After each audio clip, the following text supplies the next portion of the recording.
కవిత గారు కొత్త పార్టీ పెట్టబోతున్నారు. ఎలా ఉంటుంది? కవితక్క గారు కష్టపడ్డారు, మంచి పని చేశారు. కవిత అక్క గారు పార్టీ పెడితే ఆ పార్టీకి తప్పనిసరిగా ప్రజలు చాలామంది సంతోషంతో పార్టీలో చేరుతారు. మద్దతు ఇస్తారంటే జనాలు మద్దతు బాగా ఇస్తారు. ఇంతకుముందు నిజామాబాద్కు బాగా డెవలప్ చేసుకొచ్చింది కవితక్క.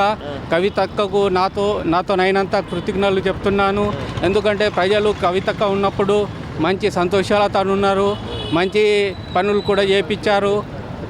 కవితక్క చేసిన పనులు ఎప్పుడు మరవలేము. ఎలాంటి పనులు చేశారంటే నిజామాబాద్కు అండర్ గ్రౌండ్ చేసారు, రోడ్ల పని చేసారు, నాళ్ళ పని చేసారు, స్కూల్ పనులు చేసారు, అన్ని పనులు చేసారు. అన్ని పనులకు సహాయపడ్డారు కవితక్క గారు.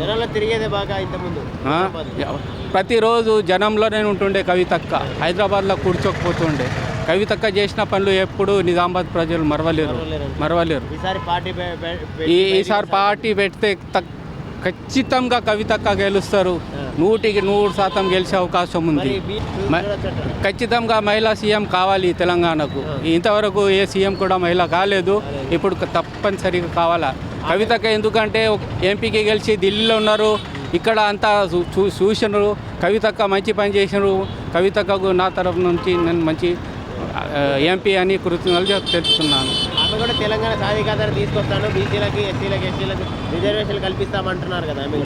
ఆమె చేసిన పని ఎప్పుడు మరవలేము. ప్రజల కోసం అన్ని కొట్లాటలు అన్నీ ఏమైనా కానీ కొట్లాడి పని చేపించింది కవితక్క. మంచి పని చేపించింది. కవితక్కకు ఎప్పుడు మరవలేము.